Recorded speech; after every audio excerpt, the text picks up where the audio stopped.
Nag-work pa siya galing. Thank you, Princess, ha, for your unwavering support to the current governor. Na ano na siya, na-declare na talaga siya. Na-proclaim na talaga siya na siya ang the new governor. Well, but it's okay. I lived in Cebu for 3 years, so a part of me also cries for Cebu, or I have considerable love for Cebu. You cannot disregard that because I live there. Yeah. Kaya nga, may pusa pa. Supporters ni tatay. Di ba? Kahit pusikat, supporters ni tatay. Tapos sabi nyo, murderer. Tingnan nyo. Supporter pa din.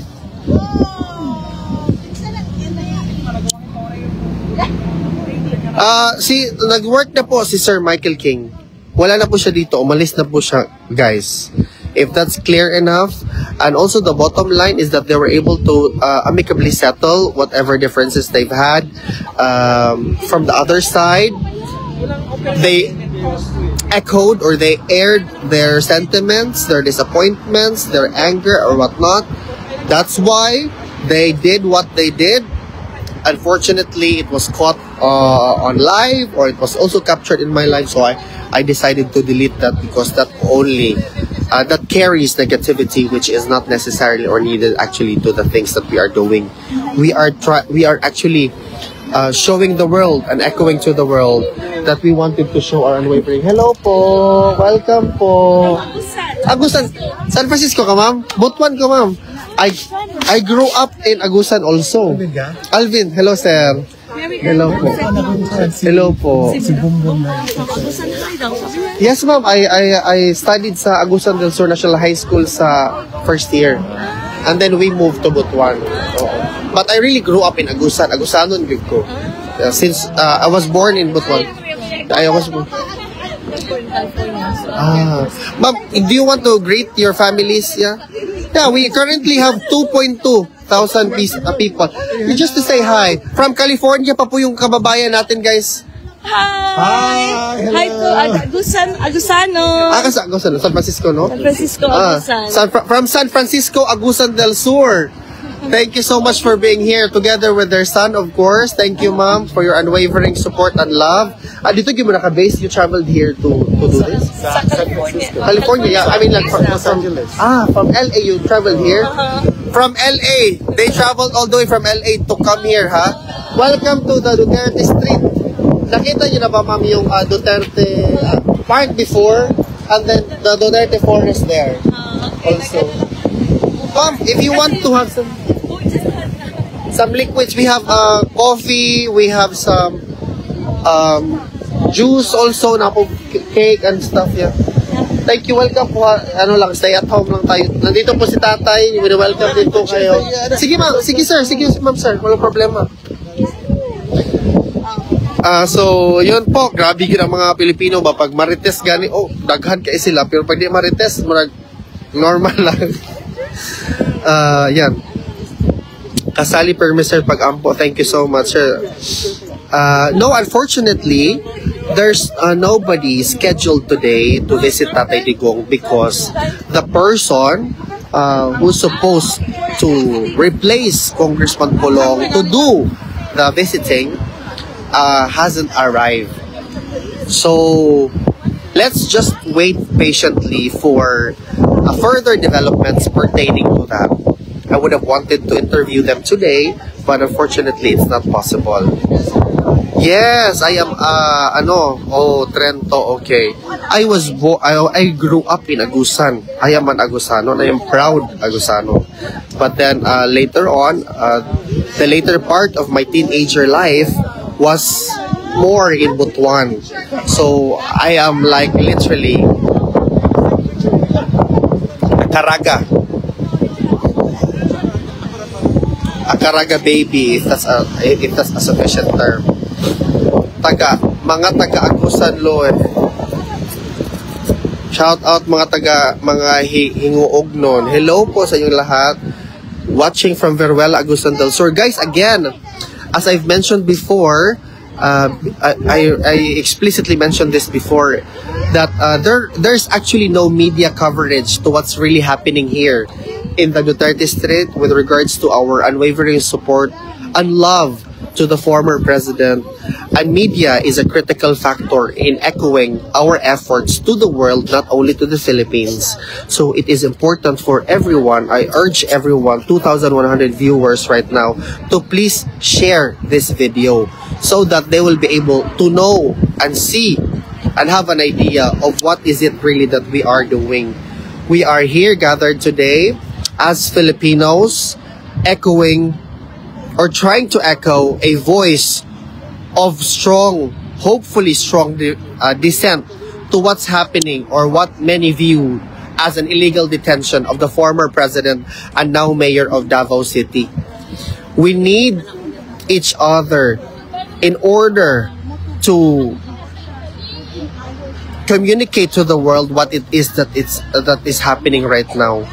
Those few individuals who orchestrated the surrender of no less than their fellow Filipino is definitely not a good example of what the Bayanihan system or what the Filipino identity is for.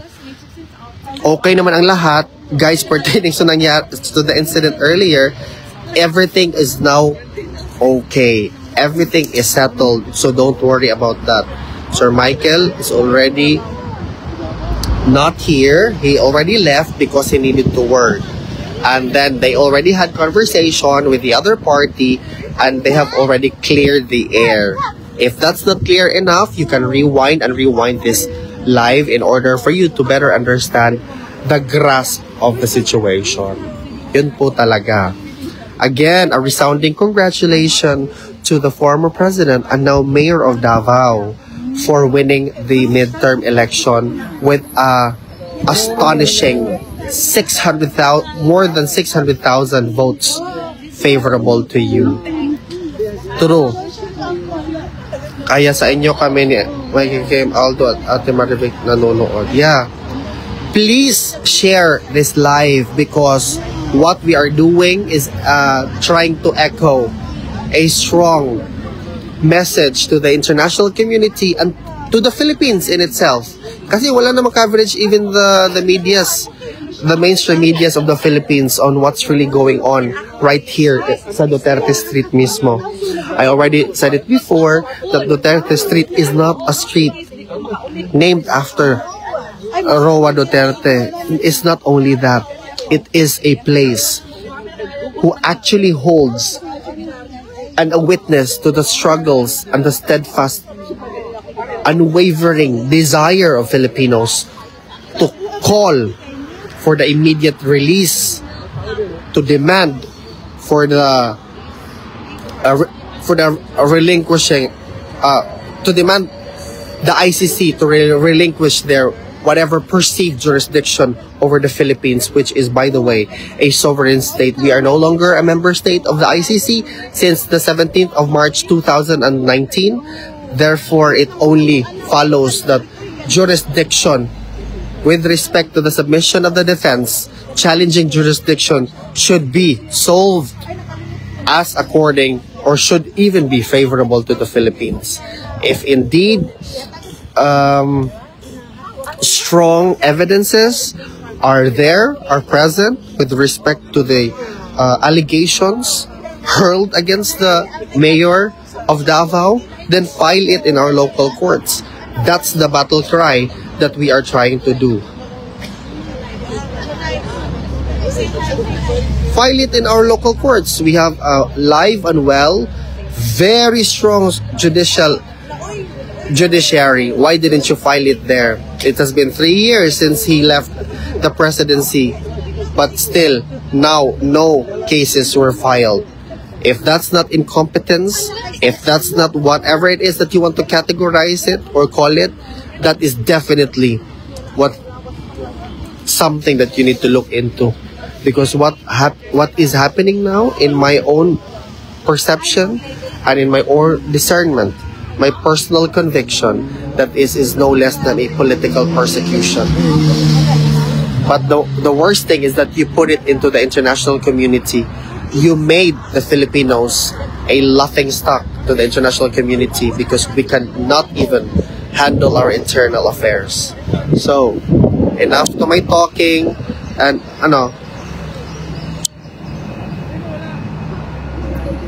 Si ano yan, si palagi din po.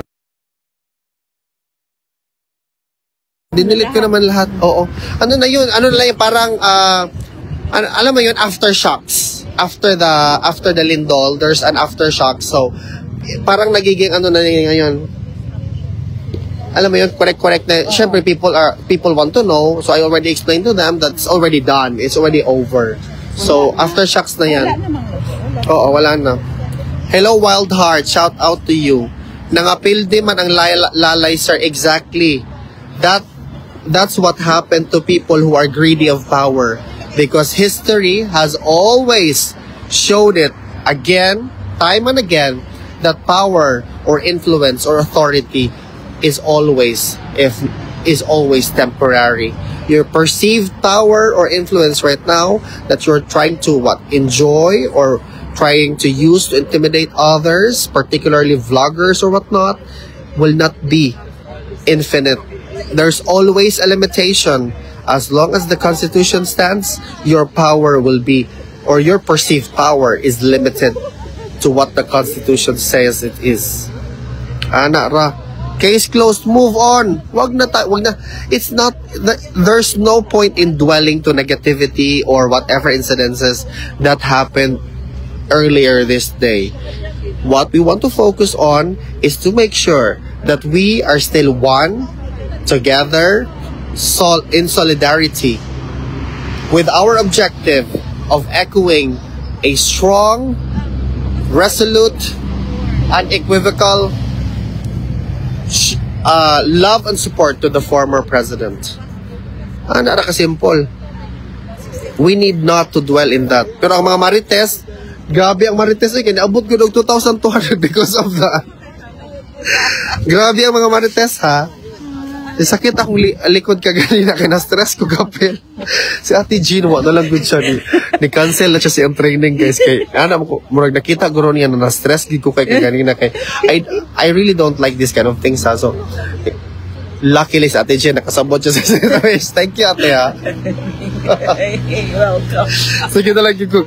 Nakahilak di ako after kay, I really don't like this kind of things. I am, na-shock ko, to be honest, sa nahitabo. But, yeah. There's always, I know the questions are sort of an aftershocks from a Lindol. So, Igsoon ni Lolong na apa ang mga galamayra na wagtang. Ano man na siya. Augusto kahimua dili magtinanga.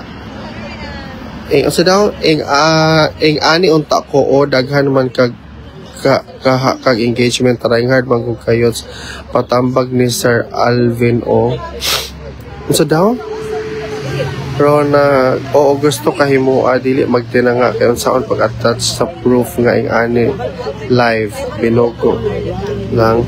Mas prefer pa ko makita sa tanan ang mga docs to support sa maong issue kay sa mag-live ko di ko parehan niya mga trying hard nga kinahanglan na ma'am USB-C na charger.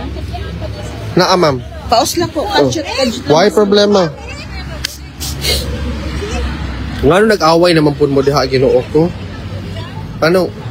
Pobito na akong ano na di na mo magsigig away-away no. Honestly, it's not kanang magsigig ka ng away-away for nothing. If you feel like you have a different way of expressing your support to Tatay Digong, go ahead. But you cannot you cannot impose that on me or other people. I don't want to dwell on that. Sad ko, Sir Alvin, hindi nakapasok lang sa nato. Yeah, that's a democracy. We are not living in an authoritarianism or in a dictatorship. No. In a democracy, there's always going to be a result not favorable to how you expected it to be. You just need to, you can express your dismay, your disappointment or whatnot, but not necessarily to a point that you're going to be so disappointed. But that's the result of a democratic process. Lesson learned mo, Anha, be careful, be mindful. Yeah, exactly. As for you, Alvin, hindi mata perfect pero kasagaran sa imong istorya pabor ko. And one thing common we're only I've always been And I'm constantly aware of the things that I am saying. I don't just say things because I wanted to say things. No, of course not. That I don't want to make a fool of myself.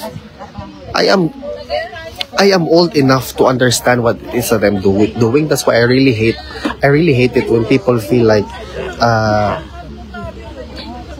there's only one thing to do things. No, there's always so many ways to open a can of tuna. So don't tell me that there's only one way to do it, because there's so many things. As long as we land on the same result, opening that freaking tuna, then so be it. Ano na kasimple. Alvin, hindi na ating Panginoon ang ating panalangin. Ibig sabihin, magandang plano sa ating... Okay, swerte ang mag-asa. Eh, wala yung media ko na... Yeah.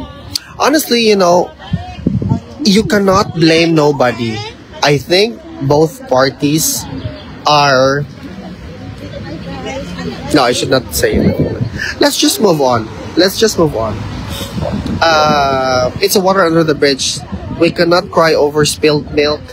We just need to be celebrating each other's company, and we just move forward. That's it. Yeah, Sir Romeo. Sir, they're asking, okay na ba ka? Ina na sila na okay na ka. Yung live. Punta na sila. Ina lang. Okay na ko guys. Ano lang. Okay lang ko mga kapatid. Okay lang. Ina sila sir na okay na sila. Na klaro na wala yung problema mo kung natatanong. Ano lang. Naayos na yung problema nung nakarang araw. Nagkita na si MK sa si tata si nanay. Pare, naayos na, in good na. Okay. Ano tayo? Okay na. Okay na? Thank you, sir. Okay na. So, yes. That's the ano. Okay na to? Kita kag viewers of salamat sir mga dagan ni Marites. Honestly, Rensky, of course, I am grateful na there is a supposed how to say that? Following here. Nara diri sir. Layo ka.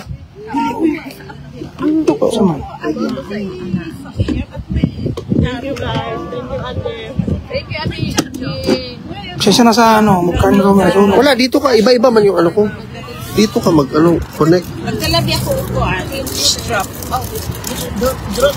Yan na ako. Para may mausay na yung mga bata. Yan.